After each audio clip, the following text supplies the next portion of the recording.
Good afternoon, everybody. Welcome back to my channel. My name is Shaima Andrews, and I am a family nurse practitioner here in Bridgeport, Connecticut. And today's video, I wanted to show you guys how I get prepared for my concierge patients that require in-home infusions.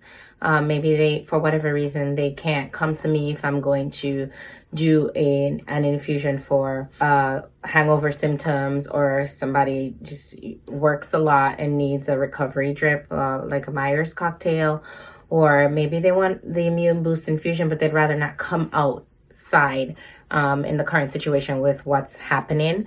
Or pre-COVID, it was just more convenient for a lot of people if we could actually go to them. So I'm just gonna give you a gist as to now with COVID on board, the extra precautions that I take and what I take with me when I pack my bag. So I pre-mix my infusion so that I'm not mixing it on site at the client's location. And then I pack extra needles just in case. So I have needles with a syringe. I have the angio cats that I use to start the actual infusion. So I have some 24 gauges and some 22 gauges, extra syringes without needles on them. And these I put into my bag over here. With the infusion, you're also going to need a tubing to run the infusion. So I pack that as well. And there's a little checklist that I've created for myself and my staff who's going to do my infusions that they can use to make sure they haven't forgotten anything. So now with COVID, I cover my shoes when I go into the client's location. So I put that in a different section. And in my bag, I have different types of gloves as well. I have extra needle caps for pulling up stuff. I have cotton pads in this container. Over here, I have more needles. I'll bring it a little closer so you guys can see. I put square gauze pads. Those are non-sterile. And then I have like the Tegaderm flipped on the other side that I use to secure the catheter site. I have butterfly needles that you can use for like IV pushes. Like if a client needs glutathione at the end of their infusion, I can do that, or I can add it to the bag. Just always have extra. You never know, right? Maybe a client may be very dehydrated and their veins are not so great, and you know, if you use a needle, you should get rid of it and put it in your sharps container and not use the same needle. So you always want to be prepared. Then I have tons and tons of Tegaderm. So that goes into one section here. And then now with COVID, I pack a disposable gown that will cover my entire clothing. I usually put my hair back in a tie before I enter the person's place. And then I have a face shield.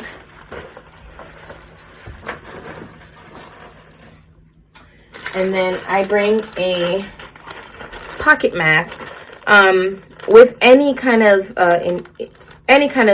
infusion, whether you're a healthcare provider in an office, or you're going concierge, or you do house calls. You really should have emergency equipment for when you're out in the field and in your location, in case you need to take care of somebody who may have an allergic reaction to something, despite them saying that they have no allergies when you take the history. So I have a pocket mask just in case I have to do CPR for whatever reasons while you wait for 911. And then I have my N95 now I put in a baggie with a surgical mask over it. And I put both of those into my bag.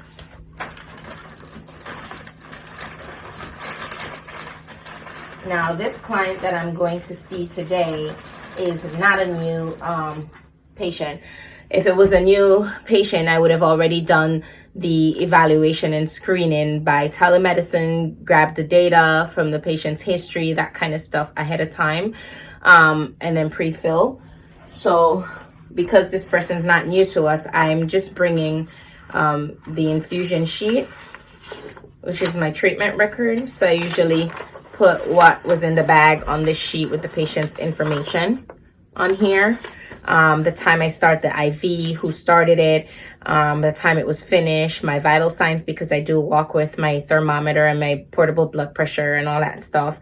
And then there's a section where I can write a little note and then I can sign off on that. That's the treatment record.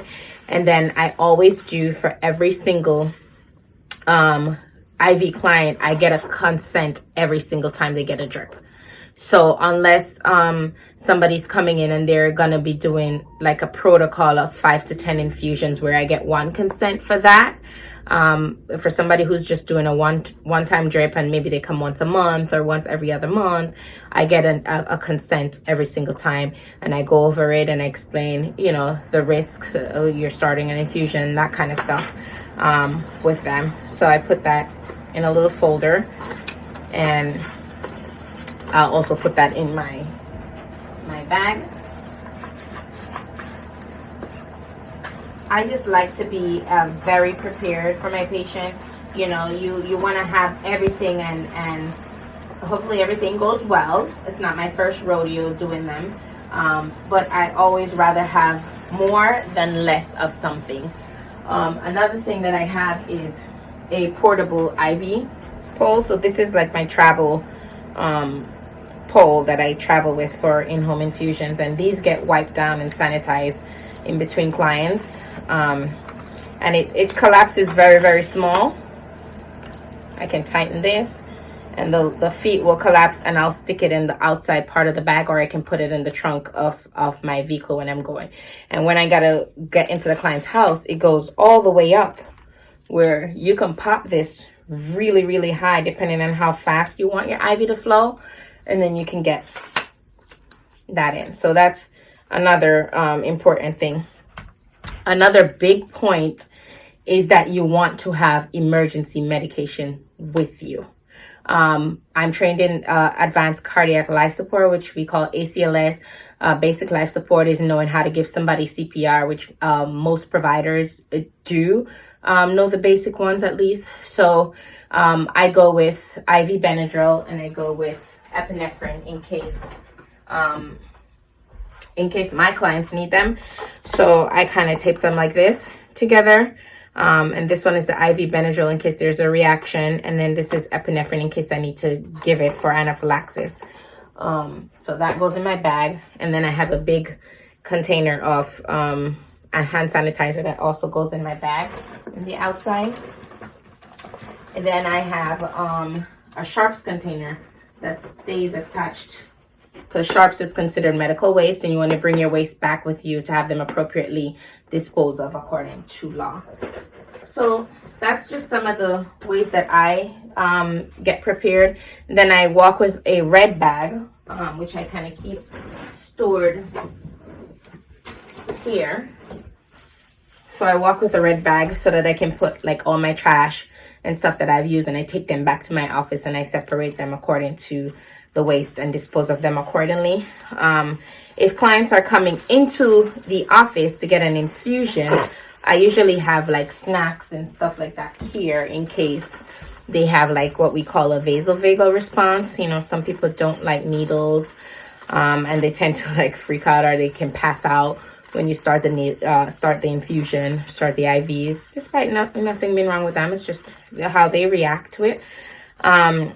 So yeah, I like to have snacks in the office, but obviously for clients at home, I just make sure that they have things readily available to them in case they need to eat something if they feel a little bit woozy while they're getting their infusions going. And then my blood pressure kits, my stethoscope, my pulse oximeter where I measure their oxygen level and all that stuff, I have in a kit that I also take with me. So that's pretty much how I do my concierge these days, with the extra layer of protection for COVID, that, we can still be out in the community to serve somebody who may be recovering from the flu, or maybe they're having jet lag from traveling, or had a little bit too much to drink with a holiday celebration, different things. There are clients who are immunocompromised who it's always better for them to stay in their space rather than come out and be amongst a lot of people that also require our services. Sometimes somebody may just be dehydrated. I've had the oncologist have fluids ordered for their clients in home that we did in the past pre-COVID. So there's just different ways, different reasons why people may need an infusion. And just so you know that we are taking the necessary precautions. So you guys subscribe to the channel, and you can feel free to check out our services at www.optheal.org or give us a call 203-491-8908 if you're ever in the local Connecticut area. So happy Sunday. Have a good one.